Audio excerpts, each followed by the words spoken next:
So Sir Isaac Newton certainly knew his shit. His 3 laws of motion have served as the basis for our understanding of how the universe works. So let's look at these famous 3 laws of motion. Law number 1. Newton's first law of motion states that a force is needed to change the velocity of an object, i.e. the velocity of an object will not change unless a resultant force acts on it. Think about it in this way. A can of Coke on a table won't move because there is no resultant force acting on it. The forces that are acting, the weight of the can of Coke pushing down on the table and the force of the table pushing upwards, are both balanced, and so therefore there is no resultant force and it stays in the same place. Simple. Law number 2.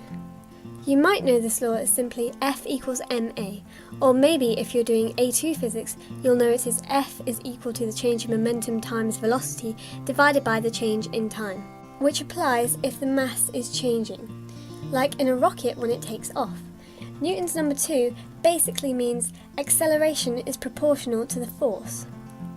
So, the more force there is acting on a fixed mass, the more acceleration you're going to get. Also, the more mass you have for a given force, the less acceleration you're going to get. Law number 3.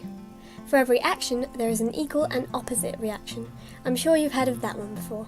However, this statement can confuse people because they assume that the forces are applied to the same object, which would mean that the object, or any object for that matter, does not move at all because of a zero resultant force.